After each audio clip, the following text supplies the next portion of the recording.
A news hour tonight.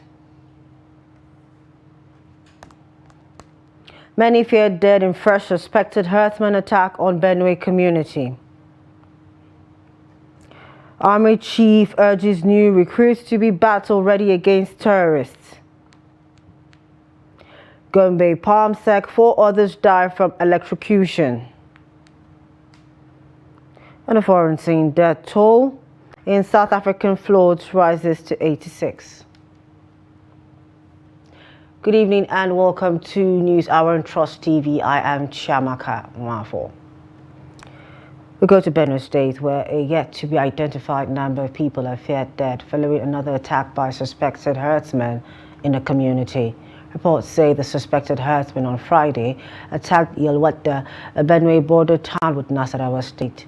The chairman of Guma local government area in Benue State, Maurice Orwo, confirmed the attack. According to him, many have been killed while more than 26 people have been hospitalized. Speaking after visiting the scenes of the attack on Saturday, the chairman accused herdsmen of attacking his people unprovoked following an earlier attempt to attack Daudu town before the military halted the attack. According to Orwo, the herdsmen then moved towards Yelwata at about 11:30 p.m. to attack the community. Over 100 herdsmen opened fire on the community where only 4 soldiers were posted. While he is unable to confirm the actual casualty figures, the chairman called for increased surveillance in the area to protect the people.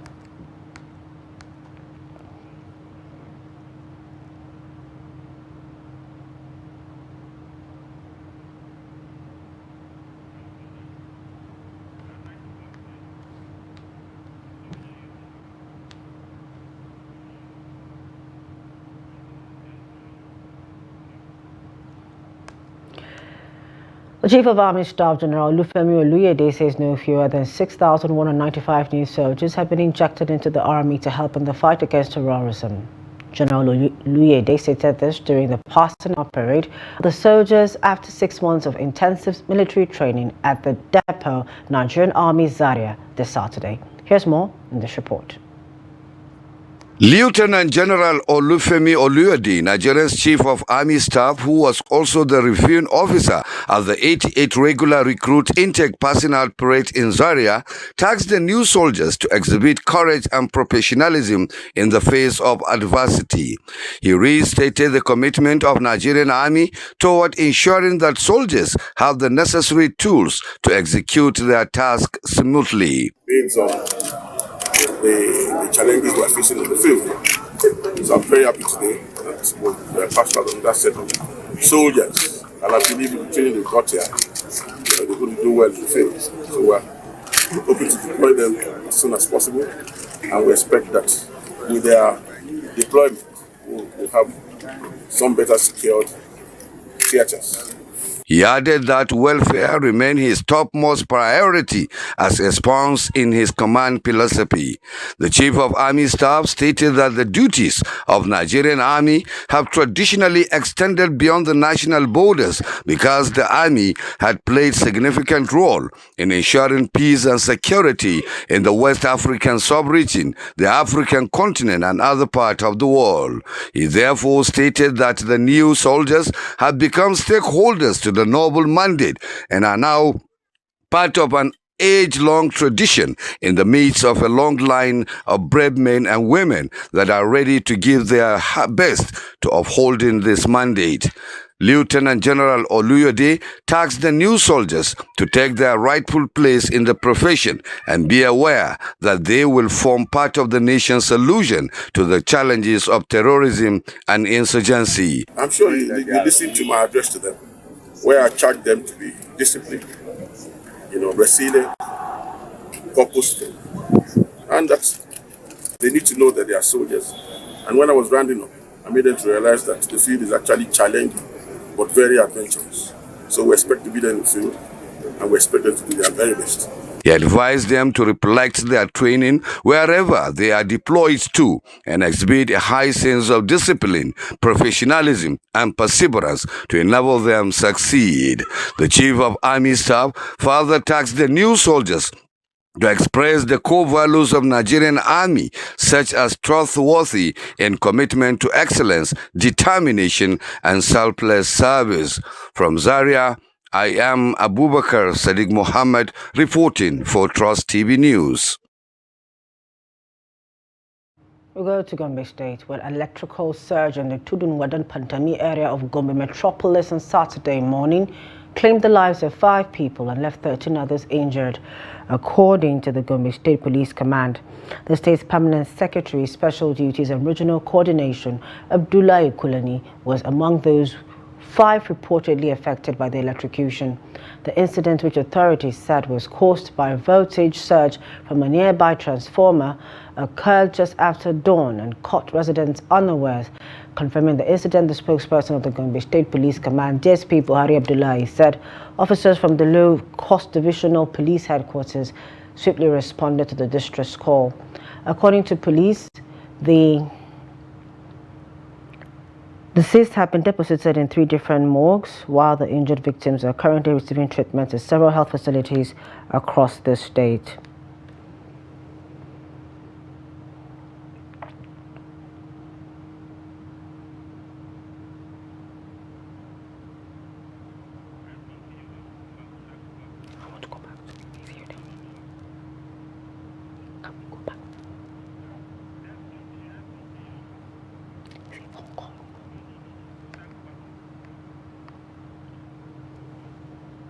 Now, the Nigerian Meteorological Agency, in its weather outlook released on Friday in Abuja, has predicted early morning thunderstorms accompanied by rain starting from Saturday to Monday across Nigeria.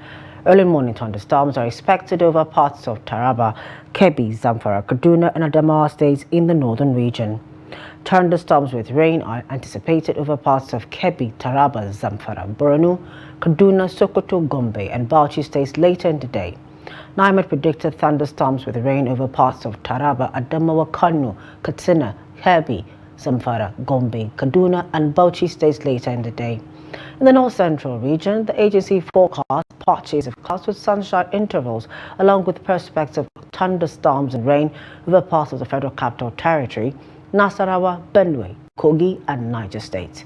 According to the agency, thunderstorms are expected over parts of Kwara, Plateau, Nasarawa, Niger, Benue, and Kogi states in the afternoon or evening hours.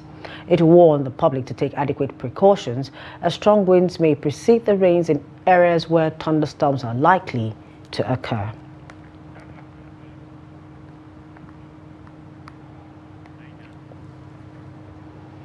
And I'll circle back to our earlier story on the situation in Gombe State. For an update, Hassan Kohli is joining us via phone call. Good evening, Hassan Kohli. Thank you for joining us on News Hour tonight. Good evening. So, Hassan, can you give us an update on the situation, the electrocution story with the Palm Sec and the other people that died? Well, after the incidents, as you have already said, the police has already taken the victims to the hospital where they are receiving treatment for various degrees of injuries. However, when one go into the nearby neighborhood, the people are in mourning stations due to the incident, and when contacted, one of the officials at Just Electricity Distribution Company, which is distributing electricity in Gombe, are saying they are not yet got the Hassan? Hassan? Hello, can you hear me? Yes, we've got you back now. So, as you were saying? Yes, I was saying the officials of Just Electricity Distribution Company here in Gombe are saying they are ascertaining the level of all the cause of these electrocutions, and they will not be able to come up with the complete report until tomorrow. So by tomorrow, they say maybe they will be able to get the root of the cause and taking all necessary measures to avoid such incidents. Okay, so the distribution companies have said that they would see to it that this doesn't happen again. Did they actually give you certain measures that they intend to take that this will not reoccur? No, according to officials, they say they are not yet released any official or come to the conclusion because they are. It is now that they are investigating the issue and to see to look into the root cause of this issue, so that they will be able to come up with the necessary measures to avoid it. Okay, so in the meantime, what are they doing now so that it doesn't probably reoccur? Did they turn off the lights going to that area or anything? Yes, of course, they already turned off the light going to the area and maybe said some precautionary measures for the people there to take before they will be able to fix the transformer and bring back the light. All right, has anything been said from the government end? From the government end, there is one statement issued by the Director of General Affairs of the state government, which they mourn and take sympathy to the victims as and say they are doing their own investigation to deal with the situation appropriately. All right, thank you so much, Hassan Kuli, for the update on the situation in Gombe State. Please stay safe. Yes, well, you are welcome, Chairman. Moving on to other stories. Over in Kebbi State, the government says it has started the clearance and evacuation of sensitive areas ahead of the rainy season to avert possible floods. The Commissioner for Urban Development, Hayatu Ba, disclosed this in a statement issued to newsmen in Birnin Kebbi capital on Friday. The Commissioner said the essence of the exercise was to clear dirt and particles on waterways to facilitate the free flow of water and to avert flooding. Ba advised people to stop building structures on waterways, avoid indiscriminate dumping refuse, and shun all forms of activities that might cause flooding. He admonished people living in flood-prone areas to relocate to upland areas to save lives and property. In Anambra State, the government said it is prepared to respond effectively to any flood-related emergency across the state to avert any disaster. The Commissioner for Environment, Felix Udimegu, who made this known in an interview with journalist Orca on Saturday, added that the ministry, in collaboration with the relevant agencies, have intensified sensitization of the people to this year's rainfall and likely flooding. This is coming ahead of the 3-day rainy weather forecast by the Nigerian Meteorological Agency starting from Saturday to Monday across Nigeria. Also, fears have gripped residents since last Monday when the heavy downpour caused severe flooding around 6th Avenue, Iweka Road, near the popular Ochanja Market in Onitsha, the commercial center of the state, ravaged some shops and disrupted business activities in the area. The flood, triggered by several hours of non-stop rainfall and worsened by blocked drainage channels, submerged the entire stretch of 6th Avenue, displacing traders and halting commercial operations as well as vehicular and non-vehicular movements throughout the day. Away from environmental matters, over 50 Sharia court judges from Kano and Kaduna have met in Kaduna State to discuss a new practice direction aimed at easing the administration of justice as part of efforts to fight the growing cases of gender-based violence in the two states. The acting Grand Qadi of Kano State, Dr. Muhammad Kunti, revealed that the event was organized to educate Sharia judges on new measures and rules introduced to reduce the burden of witnesses on survivors. Trust TV's Bello Musa has more. It's a joint session of Sharia court judges from Kano and Kaduna State on the Islamic perspective on preventing gender-based violence, organized by the Development Research and Projects Center in collaboration with the Center for Islamic Civilization and Interfaith Dialogue, Bahrain University, Kano. While delivering his remarks, the Grand Qadi of Kano State disclosed that the new practice direction gazetted on February 25, 2025 is aimed at enriching the existing laws in the state civil procedure rules that is the adjudication of cases of GBV. My own perception, I understand that the problems, 80% is from male, that is husband, to the detriment of the women. In their separate remarks, the Kano State Commissioner for Women Affairs, Amina Abdullahi, and the Kaduna State Commissioner for Human Services and Social Development, Rabi Salihu, said several interventions were introduced to prevent cases of gender-based violence, urging the judges to confront the menace of GVV head-on. The ministry stands firmly committed to collaborating with all of you, the esteemed members of the judiciary, to develop effective strategies that prioritize the prompt and sensitive handling of gender-based violence cases. So, in our effort to implement that law, we have engaged multiple stakeholders, including the judiciary. The ministry have also implemented or established implementation committees at local government level and also the state levels, so that they can mobilize resources and also help to deepen understanding of the public on the law. Other stakeholders lent their voices to effort geared towards containing the menace. It is an opportunity for us to reflect as esteemed judges our roles in addressing this pandemic. Our roles, what have we done so far to address this issue and make lives better for our women and for our girls? Once you take health and you take judiciary, you finish the support to livelihood.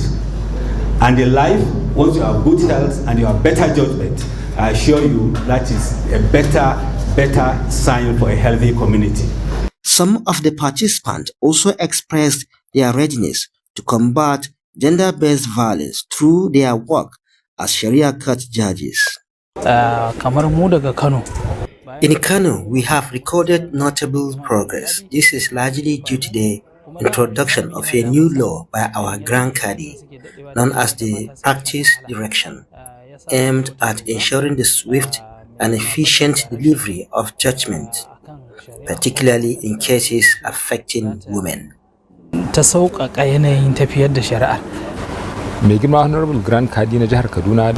Similarly, the Grand Kadi of Kaduna State often summons judges to remind them of the fundamental right of all, including women, men and children, to timely justice. Director, Partnership and Communications at the Development Research and Project Center, Hassan Karofi, reiterated the center's determination with support from the Ford Foundation to sustain effort to engage stakeholders in the judiciary to strengthen the administration of justice and prevent cases of gender-based violence in Kano and Kaduna State. Bello Musa, Trust TV News, Kaduna. From Kaduna, we go to Osun State, where the Amotekun Corps has arrested a 28-year-old man, Lateef Ajao, for attempting to rape a primary 3 pupil. The Corps also arrested a 25-year-old man, Raji Ridwan, for attempting to rape a university undergraduate. Amotekun also arrested 5 suspects for drug-related offense and vowed to rid the state of criminal elements. Hamidu Egbadi also more in this report. While hawking pepper for her mother in Ode-Omo community, the suspect, Lateef Ajao, lured the little girl into his room and attempted to rape her, but did not succeed because the girl shouted. Upon her escape from the man, the girl ran home and informed her mother. The mother reported the incident to Amotekun, and the suspect was arrested. Similarly, in Ila-Orangun, a 25-year-old man, Ridwan Raji, forcefully entered into the room of a 200-level student of Federal University of Earth Technology, Ila-Orangun, and attempted to rape her, but she raised the alarm and ran away. A small girl, around of 12 years, is hawking pepper So I call her to buy pepper from his hand. So I bought pepper 200 naira from her hand. So unknowingly, uh, I almost I carry I almost attempt, but the girl with she shouted and I pity her, I leave her. The Osun Amatekun Corps also arrested 5 men for drug peddling and alleged possession of India M. One of the suspects denied involvement in the crime. There is a particular joint that India is being peddled. So our narcotics section moved to the area. On getting to the area, they were able to arrest the 5 suspects with this cannabis, which is in their hand. Most of them, on sighting our team, jumped from their motorcycle and intended to run away. They were arrested accordingly with the drug merchants. Like I carry bike, they'll go house. They just stop us. Make I stop. I don't take the bike from me as you stop. The bike when I stop, they shout us. They don't see anything. They can't tell say, you go carry us go in their station. They can't carry us come here. That's why I did here now. I don't know what I do. I don't do anything. I don't see anything from my hand. I don't carry anything. I don't sell smoke. I know they sell smoke. I know they smoke. I know they sell smoke though. The corps commander of Osun Amatekun Corps, Adekunle Omoyele, said Ajao, Raji and others will be prosecuted after diligent investigation. Amid Oyegbade, Trust TV News, Osogbo. Nobel laureate Professor Wole Soyinka has urged President Bola Tinubu to immediately launch a probe into the strange circumstances that led to the deaths of some Nigerians, including the likes of Dele Giwa, Bola Ige and Kudirat Abiola, for the sake of giving some closure to the matter. While speaking with selected journalists in Lagos on Saturday, the renowned author said some Nigerians around the world have and could provide clues to the killings. Soyinka has been speaking on the occasion of Nigeria's Democracy Day, which was marked on June 12, 2025, where President Tinubu addressed the own session of the National Assembly and awarded national honors to some of the heroes of the struggle. While he praised the national honors, Soyinka, however, said there were several omissions of heroes on the list, arguing that he believed the honored participants were a representation of the rest of the people in the struggle. He revealed that he will be dedicating his honors to the memory of late Beko Ransome Kuti, whom he described as a defender of human rights, champion of good governance and campaigner for democracy, who was detained and jailed several times by the Nigerian military. He warned that no one should make light of the weight and importance of the June 12 struggle, as many people died and many others were greatly injured by the military junta, which killed, tortured and imprisoned Nigerians at the time. The presidency has described as fake news reports that President Bola Tinubu has awarded national honors to human rights activist Aisha Yusufu and 35 others. Yusufu is known especially for her strategic role during the 2020 NSAS national protest. Senior Special Assistant to the President of Media and Publicity Temitope Ajayi dismissed the reports in a statement on Friday. He further clarified that the presidency has not issued fresh names for national honor, different from the ones in President Tinubu's address to the joint sitting of the National Assembly. A circulating document on social media listing 102 names had gone viral, stirring heated debates, especially among supporters of the Tinubu administration. Yusufu has been a well-known critic of the Tinubu government.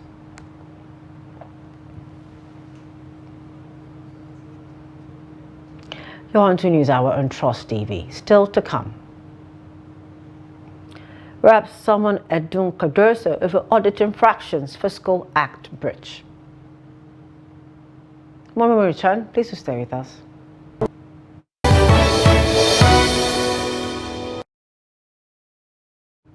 Welcome back. Thank you for staying with us. Now a recap of our top stories. We told you that many fear dead in fresh suspected herdsman attack on Benue community. We also informed the Chief of Army Staff urges new recruits to be battle ready against terrorists and bandits.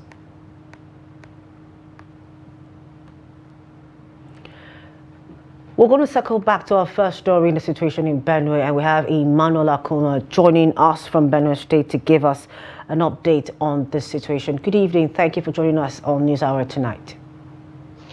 Thank you very much for having me.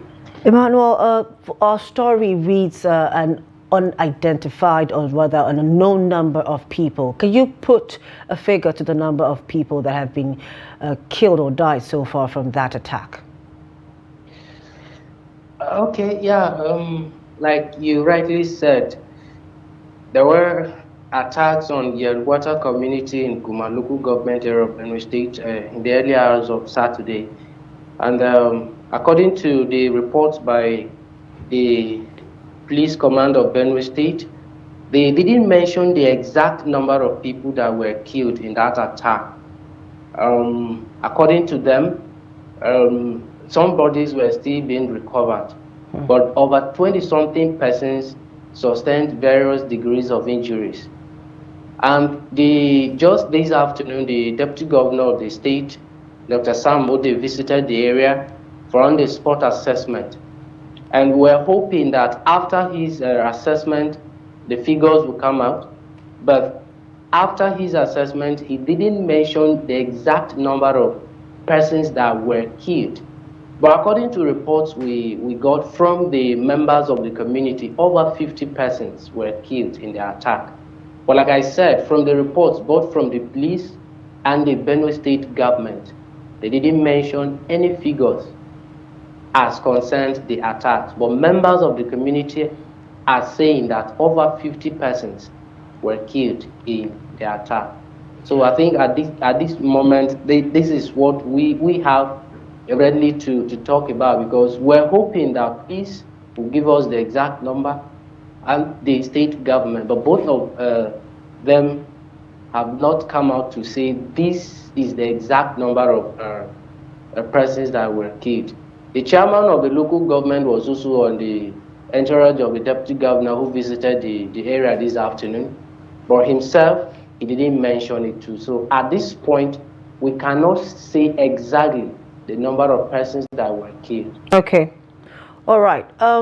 Was there any idea given to the reason or behind this attack? Yeah, you know, attacks in Benue State lately is more of a guerrilla warfare. These people come most of the times in the dead hours of the night to carry out these attacks. And going by what we heard, there were attempts on Daudu. Daudu is just kilometers away from Yelwata that was later attacked. And what we understood was that it was hours later, after this attempt on Daudu, that there was this attack in Yelwata. And the police, I mean the military persons that were on duty at Daudu were able to repair this attempt on Daudu. And just hours later, there was an attack on Yelwata, where we understand there were a limited number of personnel attached or that were on duty at that point. So concerning this attack, this is the best we have at this moment. Okay, so Emmanuel, if I understand you correctly, you're saying that these pre-attacks or supposed, for lack of a better word, pre-attacks on Daudu and Yelwata, yes, happened let's say on the same day. It wasn't something that happened days before, then this one happened later. No, it was just hours apart. Like I said, the attempt on Daudu was just hours after, before the attack on Yelwata. And Yelwata, it may interest you to know that Yelwata is a border town between Benue and Nasarawa State. Okay. And Daudu is just kilometers away from Yelwata. So there was an attempt on Daudu that was repaired by the security personnel on duty. And then hours later, there was an attack on Yelwata that we are talking about. Okay. Let's go to the community people now. What's the atmosphere like? The people in Yelwata, how are they taking this attack? Yeah, of course, there is a kind of, a lot of fear in the people. As at this evening, You know, when the attack happened, those that were able to escape were taking heed in some nearby communities. And we understand this evening, after the deputy governor's visit to the area, the governor directed that the state emergency agency should visit the area, which we understand they have. And they are evacuating. As I speak with you, there is evacuation of those that were able to escape this attack and were taking heed in some communities. So as at this evening, some persons that were yet, I mean, before the summer got to the community, some were leaving the community on their own before some summer came. But generally, I can tell you there is fear, a lot of fear in the people, those that are still around, mostly men. So there is a lot of fear in the people around. All right. Thank you so much, Emmanuel Akuma, for your update on this situation in Benue State. Hopefully, we'll have more information as to the number of the people that died from this attack. Thank you very much for having me. Away from that story, we move to the Joint House of Representatives Committee on Public Account and Public Assets have invited the Minister of Finance, Wale Edu, and the Central Bank of Nigeria Governor, Olayemi Cardoso, to appear before it on Monday, June 16, 2025, over allegations of non-compliance with the provisions of Fiscal Responsibility Act 2007. The top government officials are also expected to answer questions on the internal control weaknesses identified in the 2021 reports by the Office of the Auditor General for the Federation. In a letter signed jointly by the Chairman, House Committee on Public Accounts, Bamidele Salam, and Chairman, Committee on Public Assets, Ademori Kuye, on Saturday, the committee asked the Finance Minister and CBN Governor to provide details on remittance of operating surplus to the Federation account by the Apex Bank in line with the provisions of relevant laws and regulations. Recall that the Fiscal Responsibility Commission and the Auditor General for the Federation have submitted reports alleging that several ministries, departments and agencies of the federal government, including the CBN, have failed to remit or under-remitted their operating surpluses as required by extant financial laws and regulations in the past 6 years. According to the Public Accounts Committee Chairman, these violations have negatively impacted the liquidity of the federal government and constitute a hindrance to effective implementation of the budgets passed by Parliament. The committee said it had given both the Finance Ministry and the Apex Bank adequate time to reconcile their accounts and present their positions in order to determine the degree of financial liabilities involved, hence the need for a final hearing to resolve the issues.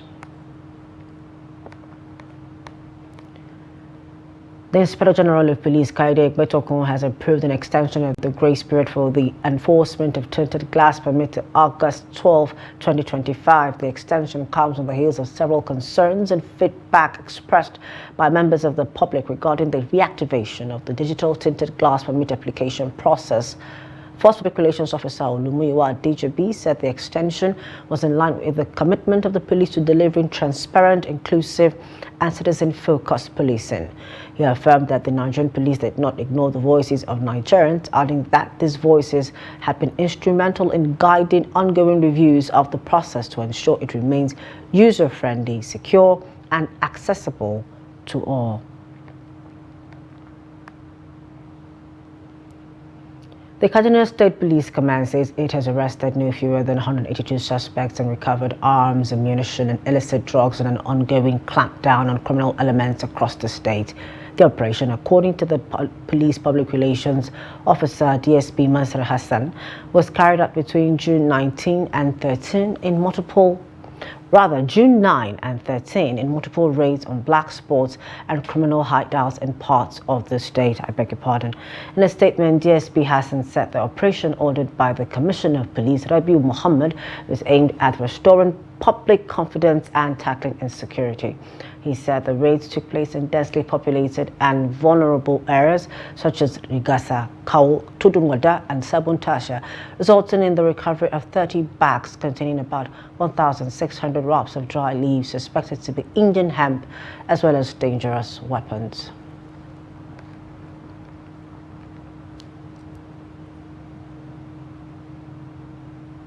Still in Kaduna State, the governor, Obasani, has officially presented the first-class staff of office to the newly installed Chief of Moro Isiaku Tagwai Sambo in Kora local government area of the state.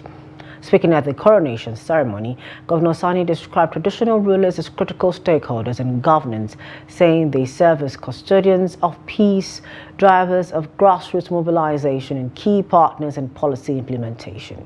He also said his administration remains committed to supporting traditional institutions, which he noted play an integral role in promoting unity and development across communities.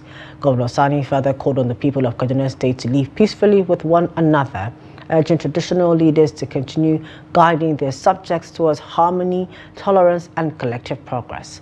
The event, which drew dignitaries from across the state and beyond, came after the demise of the former chief of Moro Malam Tagwai Sambo, who died on June 14, 2024, at the age of 88, after ruling for 58 years.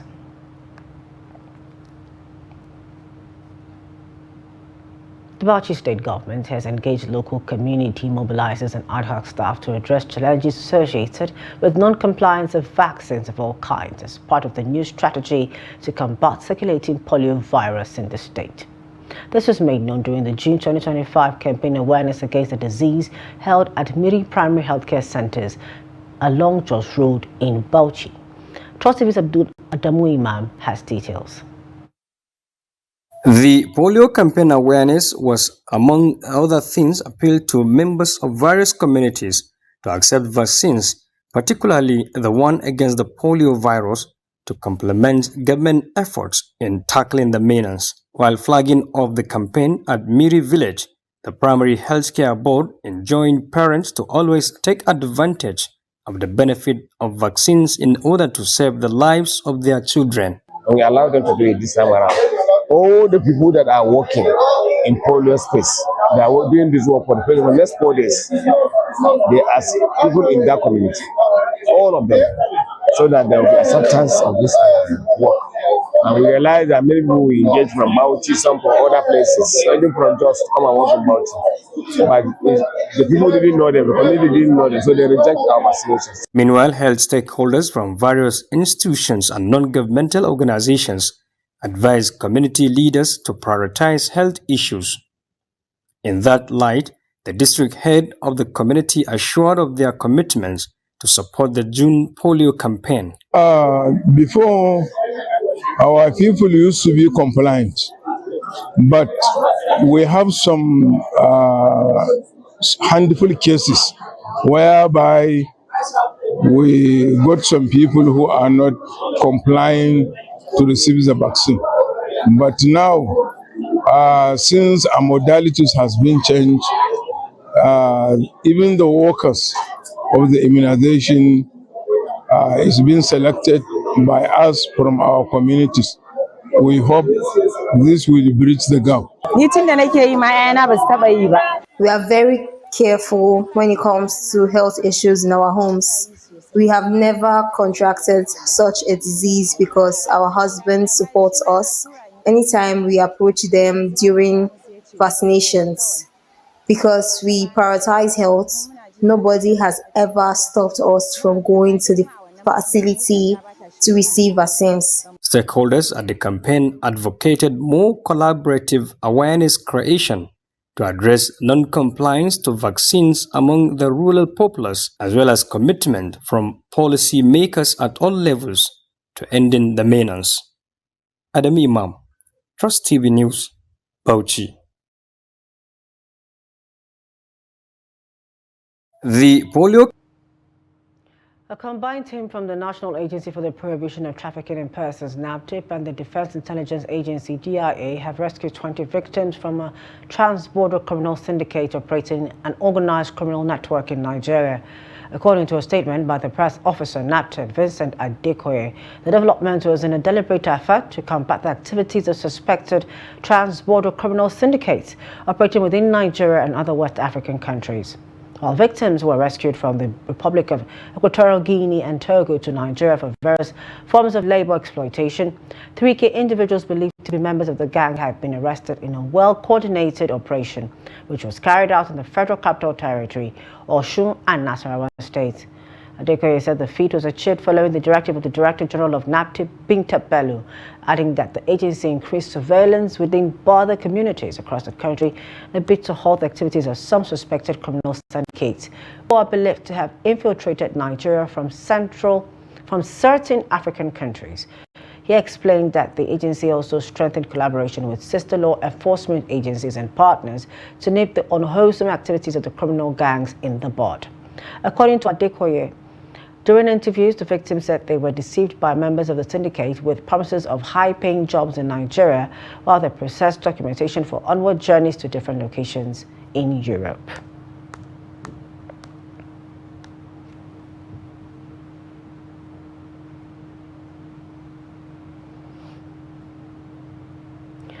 Oil production in Nigeria decreased to 1,450,941 barrels of oil per day in May 2025. This according to the latest crude oil and condensate production data release of the Nigerian Upstream Petroleum Regulatory Authority, NUPRC. This represents a 2.20% drop compared to the over 1.485 in April. In addition of condensate, the NUPRC said oil production dropped from 1.68 million barrels per day in April to 1.65 million barrels per day in May. Condensate is a mixture of light liquid hydrocarbons similar to a light high API crude oil. The NUPRC also noted that the average crude oil production for May represents 97% of the 1.5 million barrels per day quota set for Nigeria by the Organization of Petroleum Exporting Countries, OPEC. Still in business, U.S. President Donald Trump on Friday approved Nippon Steel's $14.9 billion bid for U.S. Steel, capping a tumultuous 18-month effort by the companies that survived union opposition and 2 national security reviews. Trump signed an executive order saying the tie-up could move forward if the company signed an agreement with the Treasury Department resolving national security concerns posed by the deal. The companies then announced they had signed the agreement, fulfilling the conditions of Trump's directive and effectively garnering approval for the merger. They added that the agreement includes $11 billion in new investments to be made by 2028, as well as governance, production, and trade commitments. Nippon Steel will buy a 100% stake in U.S. Steel, a spokesperson for the Japanese company Tokyo said on Saturday. The steel makers provided no detail on the golden share they pledged to issue to the U.S. government, raising questions about the extent of U.S. control.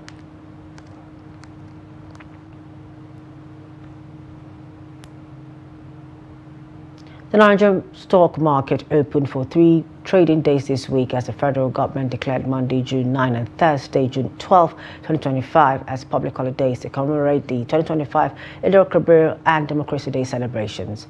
In the 3 days, a total turnover of 2.057 billion shares worth 51.015 billion naira in 65,016 deals was traded by investors on the floor of the exchange. The financial services industry led the activity chart with 1.060 billion shares valued at 26.371 billion traded in 27,201 deals, thus contributing 51.55% and 51.69% to the total equity turnover volume and value respectively. The services industry followed in second place, and in third place was the consumer goods industry.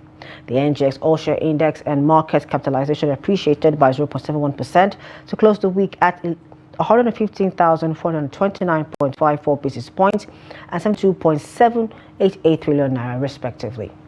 55 equities appreciated in price during the week, with 39 depreciating in price, while 54 equities remained unchanged.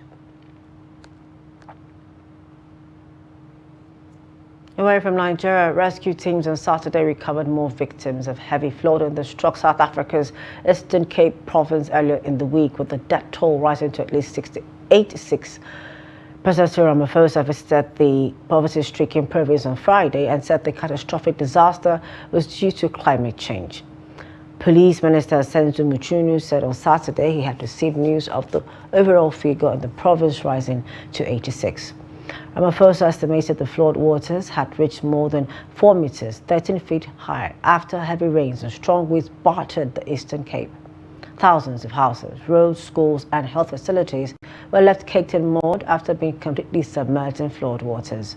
The area was hit by the floods and subsequent landslides. It was the city of Ntaka, about 800 kilometers, 500 miles south of Johannesburg.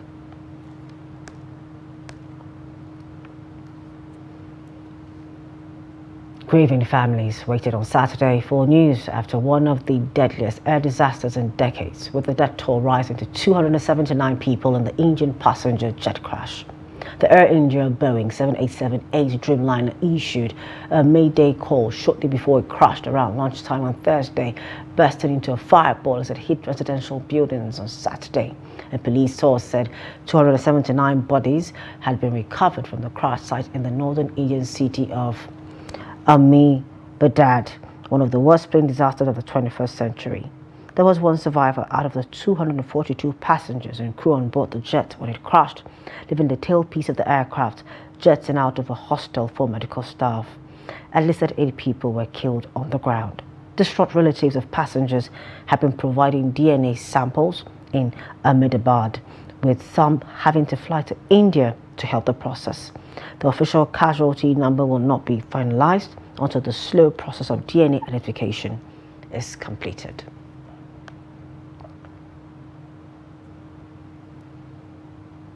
Ukraine and Russia conducted another prisoner of war swap, the fourth one in a week. The warring sides said on Saturday, and the agreements reached in Istanbul earlier this month.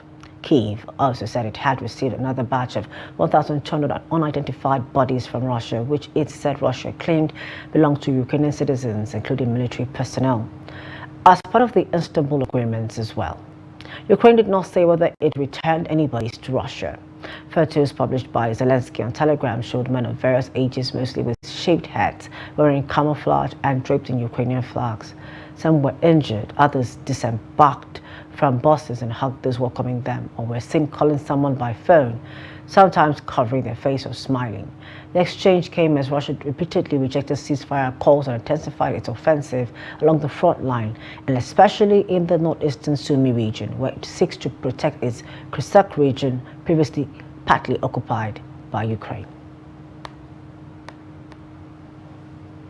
It's time for sports updates with Adeni Ajishafe.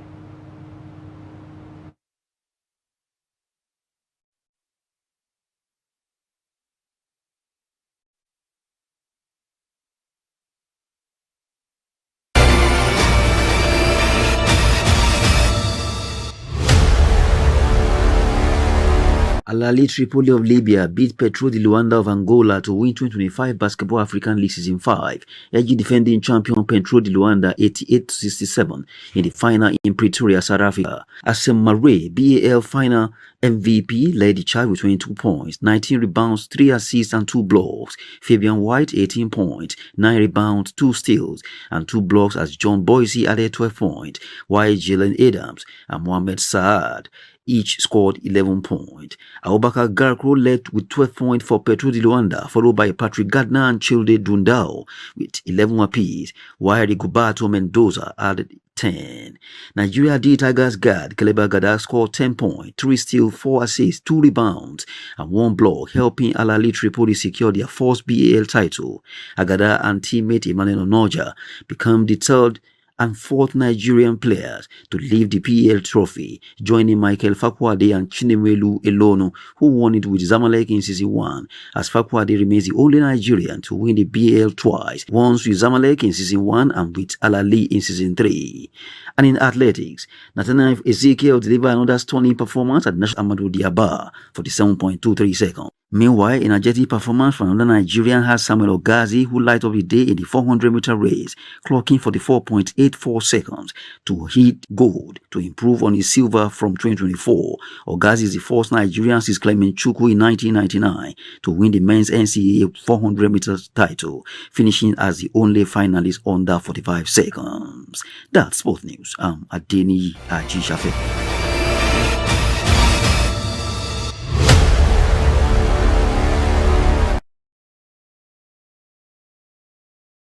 Before we go, here's a kicker. In a groundbreaking conservation effort, Africa has witnessed its largest ever cross-continental transfer of rhinos, as 70 southern white rhinos made their debut in Rwanda's Akagira National Park from South Africa's Munyama Conservancy. Take a look.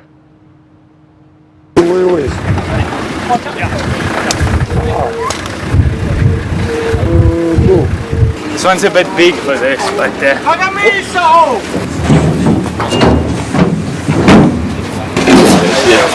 the step. On Tuesday, June 10th, Rwanda welcomed dozens of forfeited new residents to the country as dozens of metal crates holding 70 southern white rhinos touched down on Rwanda soil. The country's Akagera National Park is a new home for the transplanted rhinos who are expected to graze on the park's shore and gradually acclimatize to the environment. Rhinos, these species are very endangered now. If we can get another place which is safe, to keep them safe, to increase, it's good to us, make us very proud, because our generation and generation will be happy to see these rhinos still alive. So if we took them to another country, then we all say, oh, that's perfect. The tranquilized animals had to be loaded into custom steel crates before being hoisted onto flatbed, trucked to Durban, and craned into a cargo jet flown 3,400 kilometers on Boeing 747, and then driven across Rwanda's windy roads to Akagera. A team of veterinarians supervised each effort. In 2021, 30 rhinos were introduced to Akagera. Today, the number stands at 41. I can say thanks to my community for supporting this. And I can say thank you to Pinda also and African Parks. Thank you very much to support this, and also foundation helping to move these rhinos to another country. I also say thank you very much. I wish we can keep doing this. With the expanded rhino population, the park now plays host to one of the most complete savanna ecosystem on the planet. National relocations are also becoming popular in many countries, with either growing or threatened wild animal populations.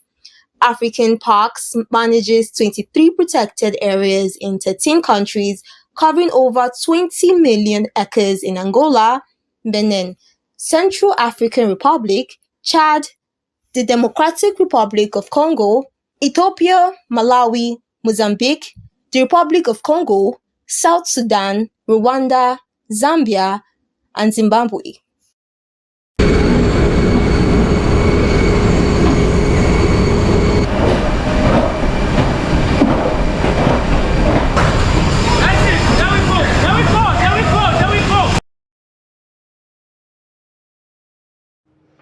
That concludes News Hour tonight on Trust TV. For more of our news, programs, documentaries, to follow us on our social media platforms and on our YouTube live stream. On behalf of the news production team, thank you for joining us tonight. I am Chiamaka Nwafo.